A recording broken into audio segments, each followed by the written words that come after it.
Hi, and welcome to Police Beat. I'm your host, Captain Tom Merson. On this show, we're going to introduce you to Palo Alto's new dispatch center, where I'm standing now. On Pet Connection, we're going to be talking about dangerous dog breeds. We also have a special message from the police chief.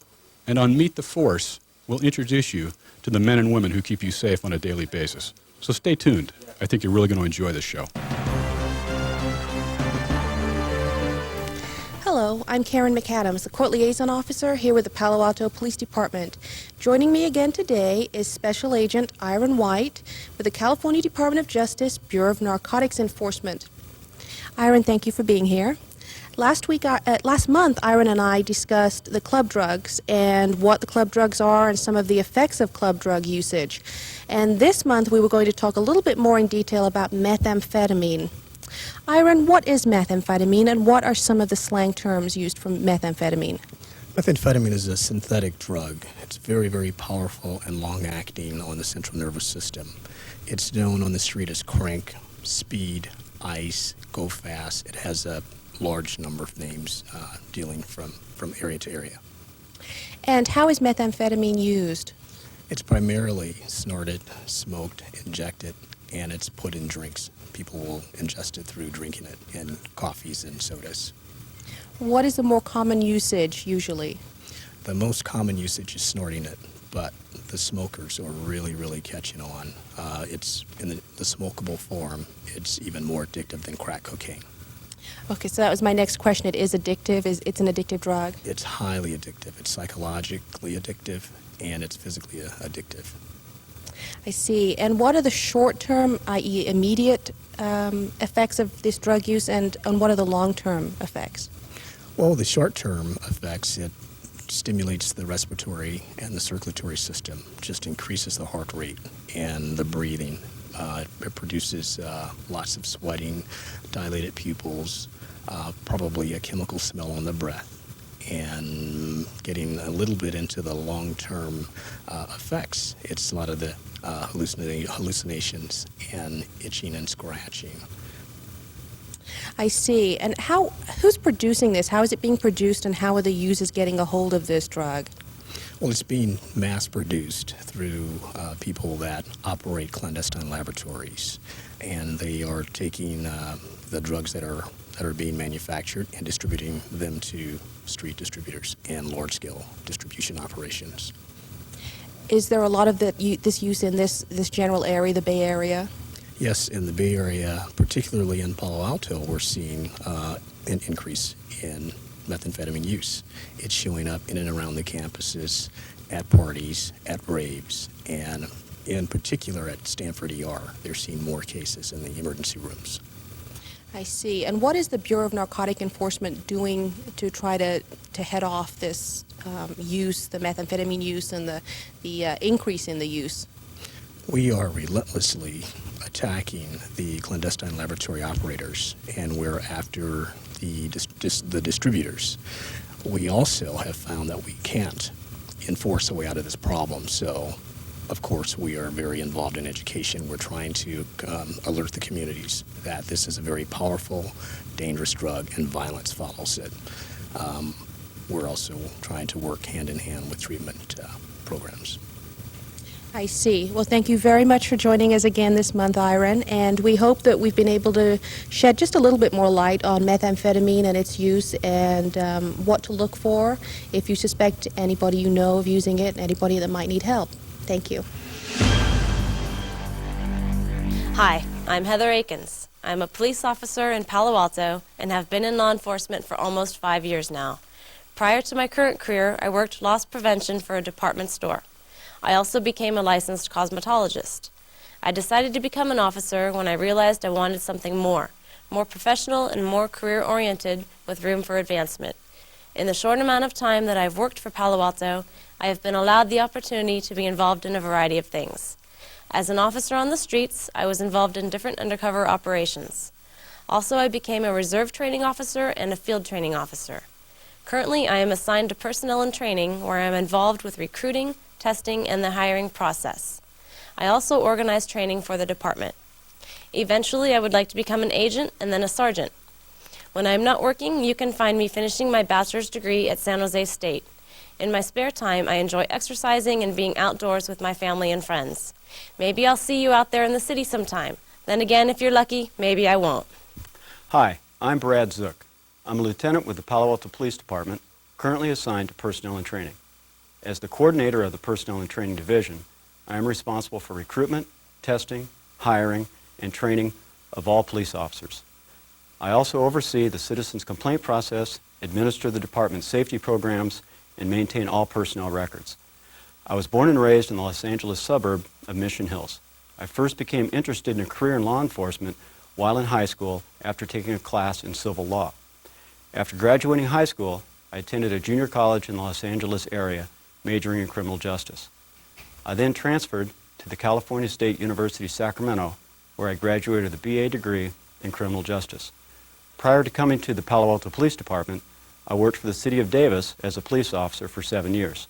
I was looking for a larger police department with more opportunity for advancement and career development. So in 1987, I came to the Palo Alto Police Department. In my 21 years of law enforcement, I have worked as a patrol officer, field training officer, robbery homicide investigator, supervisor of investigations, traffic supervisor, patrol watch commander, and coordinator of personnel and training. I've had over 10 years of SWAT experience, and I'm currently the coordinator of our department's hostage negotiation team. When not working, I enjoy swimming, cycling, running, snow and water skiing with my wife. We both compete in long and short course triathlons, and I have an interest in adventure racing.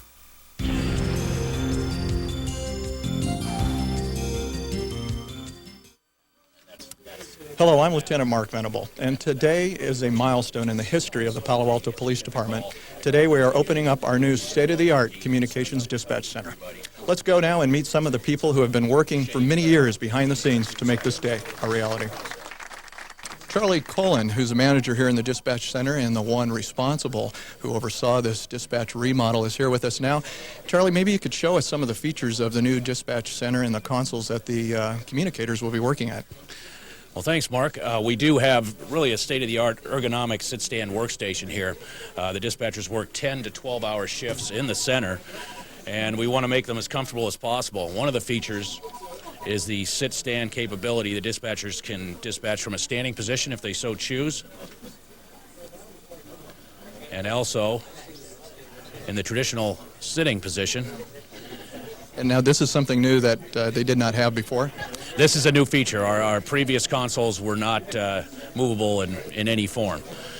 We also have a personal environment module, which allows the dispatchers to control the environment to a certain extent. They have a fan feature that comes out on both sides of the workstation here. We also have a heating panel underneath the console. It's a low energy use and a very efficient product that we have for the personal environment module. So dispatchers who sit and are tethered for 10 to 12 hours a day, it really gives them an opportunity to have some control over the heat, cold, sitting, standing, that kind of thing, which they didn't have before.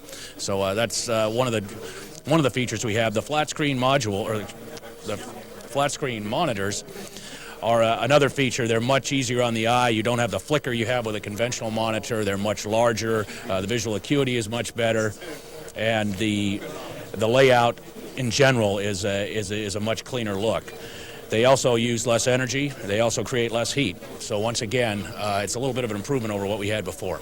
On behalf of the City Council, I would just like to say that this is a magnificent new facility. I think it is state-of-the-art. It's going to be a wonderful thing for the city to have this communications facility. It's going to do a good job in bringing people here who want to work in this kind of circumstances.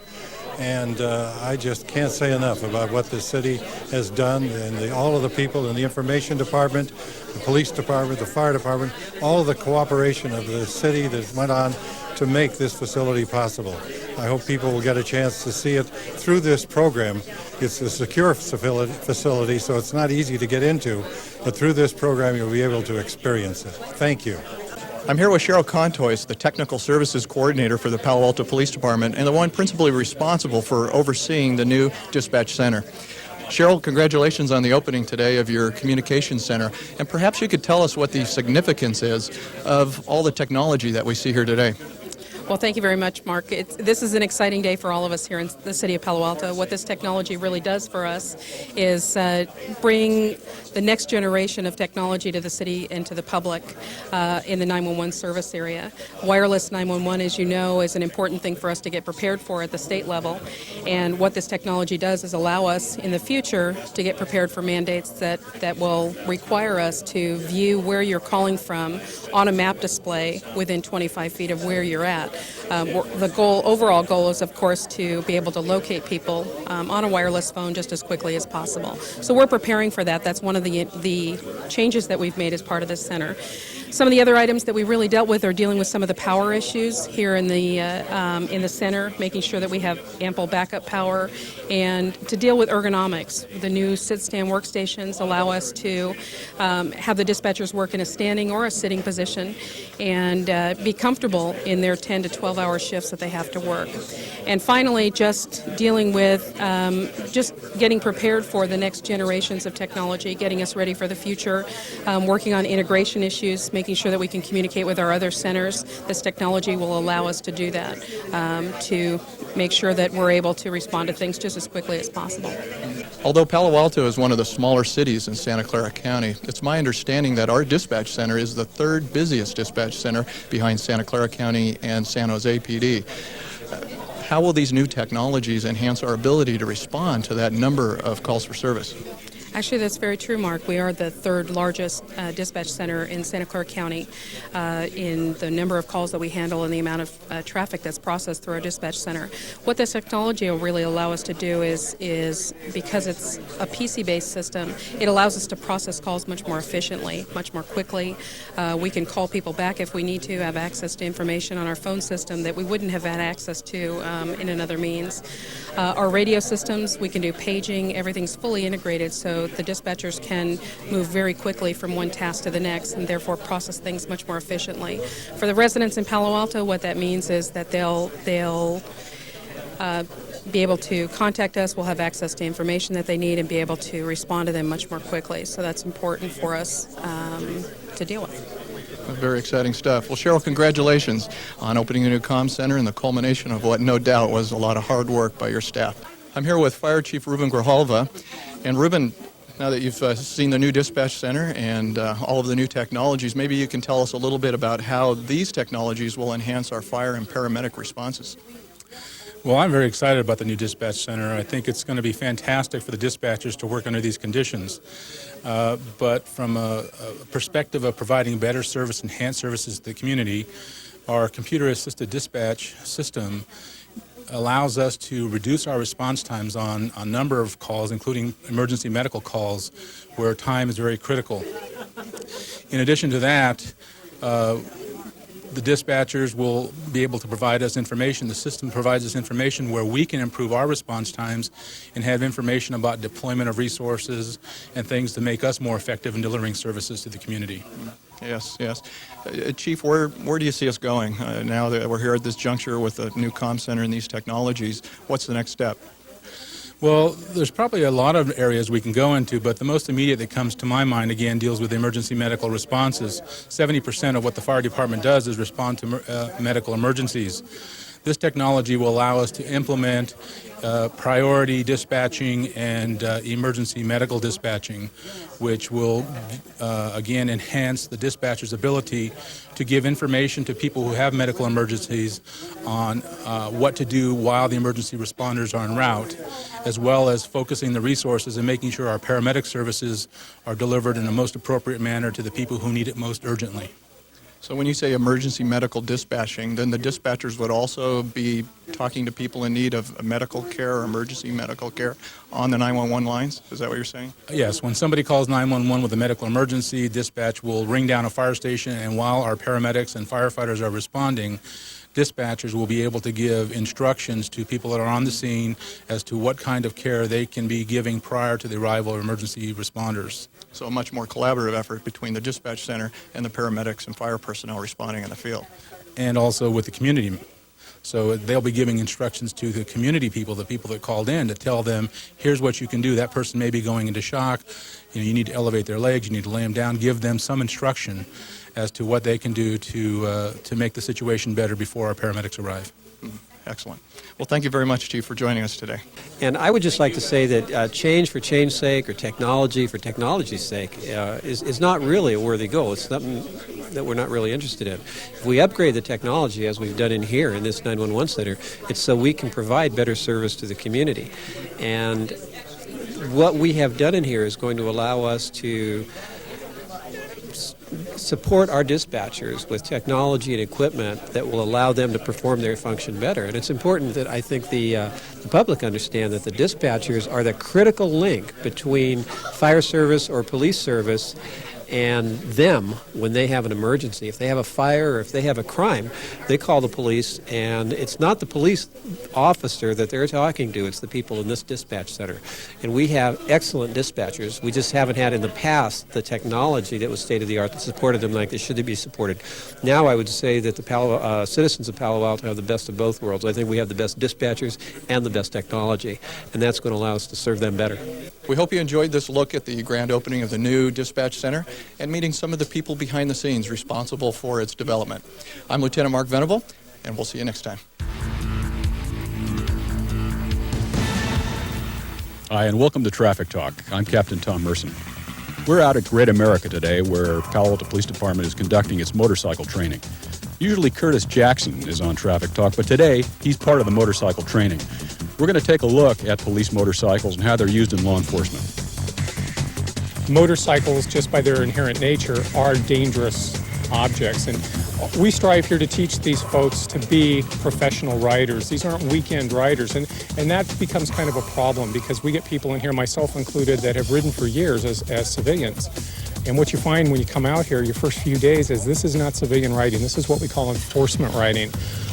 You're doing things that your body tells you doesn't make sense. Don't look down at the ground. Look in the direction you want to turn. Turn the motorcycle inside itself. So your mind is resisting and your body's resisting all the time. But what you find after the first few weeks, it all starts to make sense. The light bulb goes on, and the principles really work. We strive to make these people as safe as we possibly can. Knock on wood, we haven't had any serious accidents in the time that we've had motors here at Palo Alto, and our objective here in training them is to keep our record just where it is right now. What kind of traits, what kind of background skills are you looking for when you select someone to be a motor officer? Well, there's a pretty good selection process. We do an interview and we do an analysis of their productivity. And one of the things that I look for is teamwork. We work as a team. We often work together doing group radar enforcement, seatbelt enforcement, things like that. And I need someone that can be a team player and be productive. Someone that likes working traffic enforcement. That's our main objective, to go out there and issue citations, correct hopefully the behavior of the public so we can reduce accidents in the city. What kind of selection process is there to become a motorcycle officer? Well, right now we have an interview process that we put the officers through and ask them specific questions about motorcycle riding, enforcement, their familiarity with the general orders involving motorcycles. I also do an analysis of their productivity and review their evaluations from previous supervisors. And then I also talk with the other team members to find out who they would like on the team to work with them. And then once selected, they go through a special course of motorcycle instruction. Can you describe that briefly? Certainly. That's we provide, which is very good here in the city of Palo Alto. We provide 4 weeks of pre-motor training, which is basically training out here in the course that we're doing right now in the different courses. Then after that, we send them to a 2-week training school in San Bernardino County that's post-certified. And if they successfully complete that, the officer will come back for 2 weeks of field training with another officer. We are a part of the traffic division.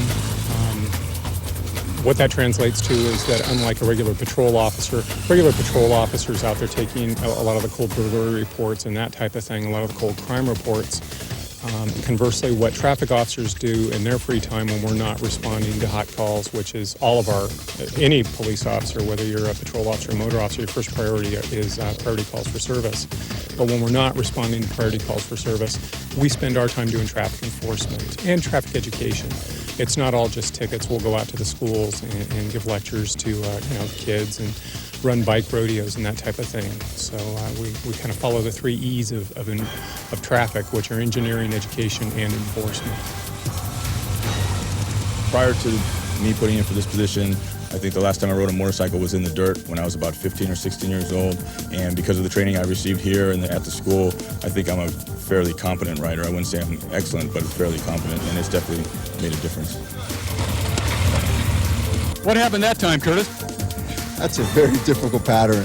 It's very tough. It seems that I have problems turning to my right. I can do patterns better to the left, not making any excuses, but that's a tough pattern. Okay, you blamed the last one on the tire pressure. What was it this time? That was the bugs on my windshield. They make it tough, don't they? Oh, yeah. We hope you've enjoyed this look at Palo Alto Police Motor Squad. These are the men and women that are out every day enforcing the traffic laws to keep you safe. Thanks for being with us. Hi, I'm Pat Dwyer, and I'm the Chief of Police in Palo Alto. I'd like to talk for a couple of minutes about employment opportunities as a police officer with the Palo Alto Police Department. We're currently hiring both lateral and entry-level officers. And I think that we have a package that should make Palo Alto very attractive to anybody who's thinking about coming into this business. Our City Council has committed to keeping the Palo Alto Police Department in the top third salary-wise compared to all our benchmark agencies. In addition to that, we have the best benefit package that I've ever seen in 33 years of being a police officer in this county. We have excellent benefits. And as a result of our POA negotiations recently, we have the 3% at 50 retirement, which is so important to a lot of people who are thinking about either entering the profession or transferring to another agency. Palo Alto has about 100 sworn positions, and we're large enough to have specialization in terms of a tremendous opportunity to work specialized units, but small enough so that everybody knows everybody else. And it's a very personal and a very supportive department in the sense that there's a real team atmosphere throughout the agency. I'd also like to point out that Palo Alto is a unique community, and it's a pleasure to work here. We enjoy tremendous support from the citizens of Palo Alto, and we have some wonderful partnerships with private business, with residential neighborhoods, and with our school district. I'm interested in talking to you if you're interested in coming to work for us. Give us a call.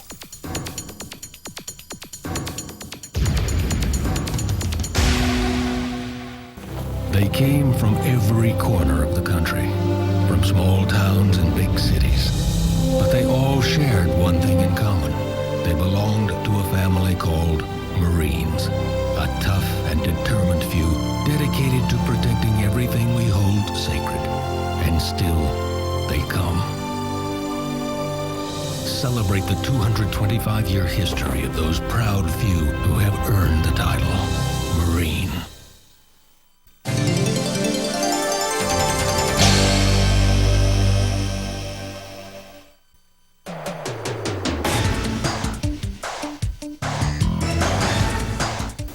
Hi, we're out at the animal shelter, and we're talking to Sandra Patari. Sandra is an animal services specialist, and I wanted to ask her a few questions about so-called dangerous dog breeds. Hi, Sandra. Hi, Tom. Thanks for being here. I wanted to ask you, are there particular types of breeds, one breed over another, that is more dangerous, say, than another breed? I don't think so. Breeds of dogs, although some people think some are more dangerous than others, really aren't. It depends on, the genetics of the dogs, how they were raised. Some people think pit bulls, for instance, are more dangerous than other breeds, and that's just not the case. Some of them can be quite lovely. You brought up pit bulls. Let me ask you about pit bulls. There's a rumor, I think it's a rumor anyway, that they have locking jaws. Is that true? It's not true. They don't have jaws that are any different than any other breed of dog. If they did, we'd have to reclassify them as another species. They are strong, tenacious, and determined, but their jaws are the same as every other dog's. Is there a particular type of owner that would be more suitable for, say, a pit bull than another type of owner? Yes, actually, pit bulls are active, they're friendly, they like to do things, they like to play, they like to work. They're fast and agile, so you need to be that kind of a person. Not a dog for a fragile person, not a dog for really young toddlers simply because they can knock them over with their exuberance. So you need to be able to do things with your dog. Obedience, agility, fly ball, search and rescue. They're great search and rescue dogs. They're great hearing dogs. A pit bull's a great search and rescue dog. They are, because they're small. Well, some of them are small. They are agile, and they can get through little crevices, and they are determined to find what they are supposed to find. So they're great at it. How about confined space? Would a pit bull be appropriate for, say, apartment living? Could do well in an apartment as long as you provided enough exercise, as any dog. Some dogs certainly do better in apartments. Some of the big larger breeds do because they're rugs. Pit bulls need a lot of activity, so if you can do things with them before and after work, they should do okay in an apartment. And today, here, we have Ice with us, don't we? We do. Can you tell us a little bit about Ice? Here, bud. Come here. This is Ice. Ice is about a 12-month-old pit bull that's up for adoption here at the shelter. Quite sweet and friendly.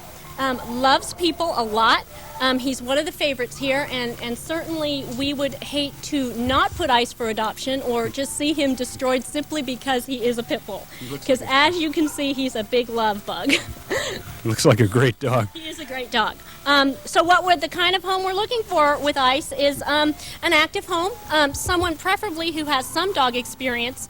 No real little children because he is quite strong and exuberant and would knock them over just because he's bigger than they are. But he's a lovely dog, and we just want to show how nice they can be. Well, thanks, Sandra. I appreciate it. You've told us a little bit about breed-specific dogs, and this is certainly a friendly one. He gives good kisses. Hi, Ice. Thanks for watching Police Beat this month. We hope you enjoyed the show. I'm Captain Tom Merson. See you next month.